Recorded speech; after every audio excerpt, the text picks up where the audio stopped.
Alternative Education Campus. Who attends my campus? Those who cannot abide by the rules on their home campuses. And it's one step away from juvenile detention. Every morning the kids walk in. We have metal detectors. They can't have anything, no cell phones, no earrings, no belt buckles, no ponytail holders on your wrist. We take everything. No money, no bus card. You get everything back at the end of the day. You check everything in the morning, just like a what? Jail. We are not a jail. We're still a learning institution, but they are preparing you to go. Every district has a district alternative education program. So if you get in trouble in your district, at your campus, please do not think that if you transfer to another district, they will not know that you were supposed to do days at a district setting. I mean, an alternative setting. It follows you. Whatever you do on your campuses, those discipline referrals that you don't care anything about, because I know you said it, I don't care, call my mama. They follow you. Everything that's input into that system in Texas, it follows you to any school. It depends on their campus, 30 to 45. Some of them get 60, some of them get 90, and some of them get a whole school year. So what happens to their education? So my job on my campus is to ensure that you don't miss anything that's presented or you're being serviced on your campus, that it's you're serviced on my campus as well. So when you go back to your campus and you transition back to your home campus after your referral days, you have not missed anything, but you know you will have missed something, right? Because every teacher does not teach on the same time length. Every teacher does not teach at the same pace. They don't have the same kids. They're all totally different. So do know that when you're missing class because you're in ISS, everyone knows what ISS is? In-school suspension. And OSS, which is off-campus, off-school suspension.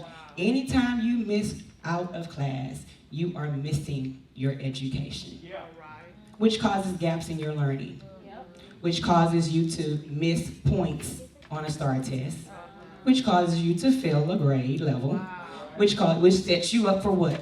Behavior problems. And those behavior problems leads to consequences. And so many consequences and so many behavior problems on your campus, you come to us. And so we've been given a task on my campus to transform lives while they're there. So we try to teach the kids to think about things different, approach them a little differently. You know, think about it. Well, if you would have done this, then how would the result, would the result have been different? And so we try to get the kids to understand and own up to their responsibilities as a student. What else do I need to say? Just drew a blank. And please don't think that I'm standing here and my kids are perfect, because they're not. Let me tell you. Because I was talking to my mom, and I tried to back out of it. Because I asked my mom, I said, now, how I'm talking to somebody's kids and mine acting up? But God has a sense of humor sometimes, and he'll put you in some positions, and you'll be like, okay. Okay. So my pastor told me that your misery becomes your ministry. And so that's what I'm standing here doing today, because yes, my kids have attitudes. Do know. I have teenagers, 13, 15, and I have a 26-year-old. She still has attitude, even as a teenager. But, I mean, they have attitudes. I deal with the same thing your parents deal with. Whatever you give your parents, that my kids give me. And I have these same talks with them, okay? Do know that these people that you're calling your friends daily are not really your friends. Let me say it again. These people that you're walking your campus with and you're following, that you're calling friends, are not your friends. Any kid that makes you go against the teachings of your parents, your grandparents and you know that's not what you've been taught, they're not your friends. No friend can take care of you, provide for you better than your parents. Let me say that. Tell God thank you. That's your heavenly Father. But do you ever tell your earthly parents thank you? Because a lot of parents gave up their rights. They didn't want to take care of their kids.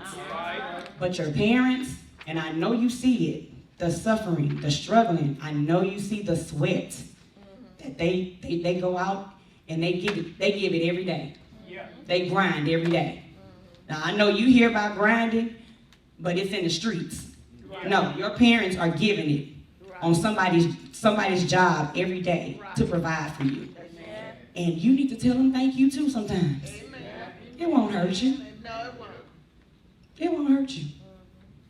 Grandparents, they don't have to take care of you. Because when your mom and daddy decided not to take care of you, they don't have to take care of you. So you need to tell your grandparents, thank you.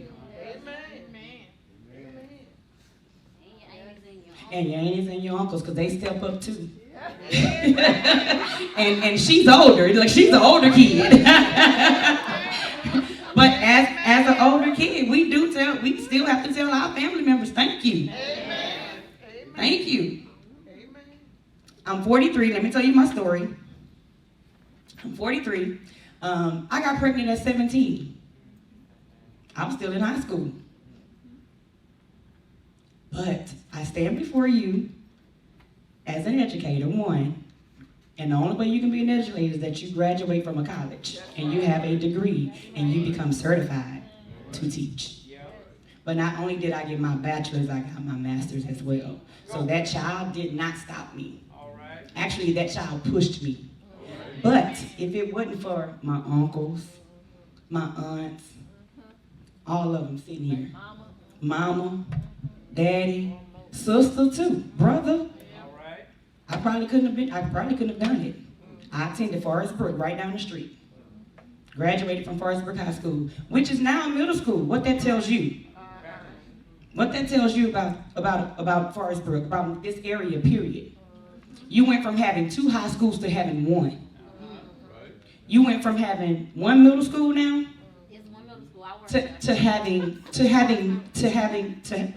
you went from having several middle schools, BCL, Moore, Northwood, it was a bunch of them, Kirby, to having 1 middle school in this area that used to be called North Forest.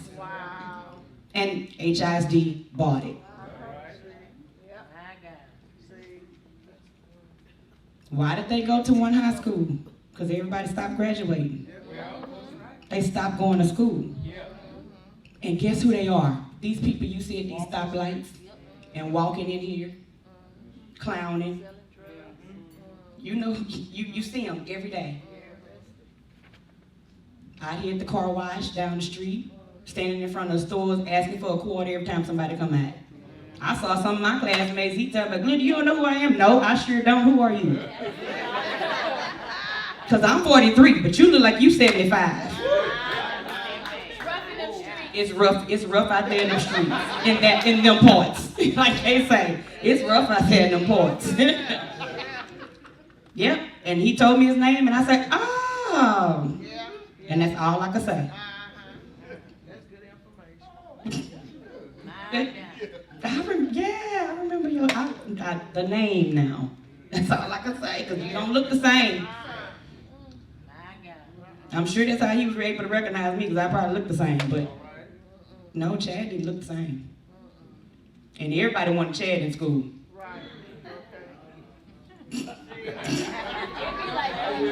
Yeah, that little boy that everybody wants in school will be Chad one day. That's my point, people. You know, so I just want to encourage you all to do the right thing. Do the right thing. When you come, think about the referrals you get. And they could be from the smallest thing. We get people to our campus for the silliest things because the principal don't like them. People that look like you.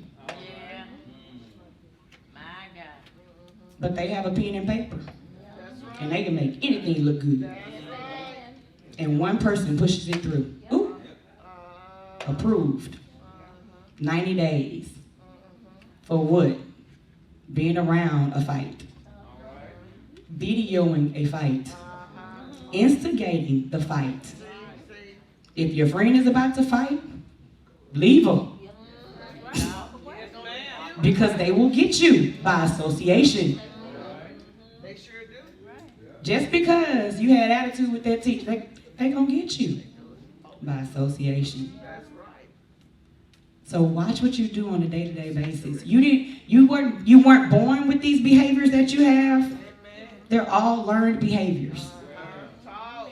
So anything, you remember in kindergarten, in first grade and second grade, how did you learn things? Every day you came in and said what? Your ABCs, thank you. Every day you came in and said what else? Your numbers, you counted, right? Everything is learned. So if you continue to see a behavior, a repeated behavior, you're going to learn that behavior. And you're going to think it's okay. And it's not. If you didn't come here with it, you weren't born with it. Leave it. Get rid of it.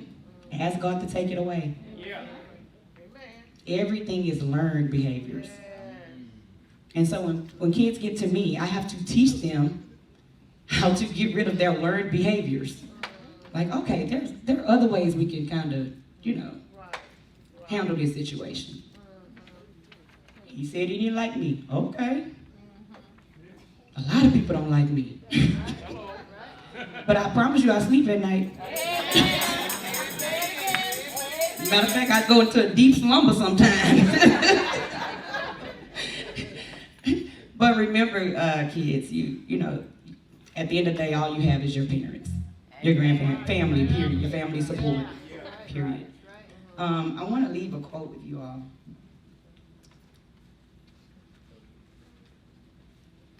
And I typed some things up. Yep, I didn't even look at it. Oh, and one other thing I want to tell you about your friends. I can't remember who told me this, but a wise person once told me friends are just like elevator buttons. What do elevator buttons do? Huh? Up and down. So your friends are like elevator buttons. They can either take you or they can take you down. And the enemy will put some people in your lives that are trying to take you out and trying to turn you against what Glad Tidings is teaching you. My quotes. And I don't know who said it. I think it was Dr. Seuss, though.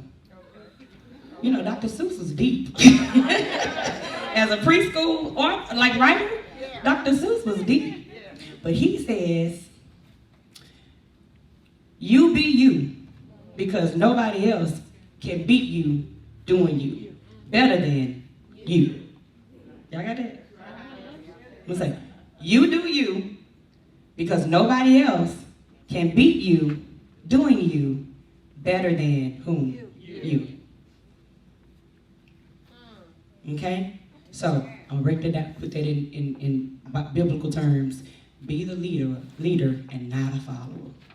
Be the head and not the tail. Make them follow you the right way. Yeah, the right way. Don't follow them the wrong way, but make them follow you. Okay, no, we're not going to do that. We're going to go this way. Make some better decisions.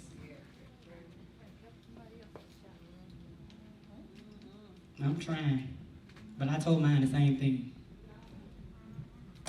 And I think that's it. Thank you for having me.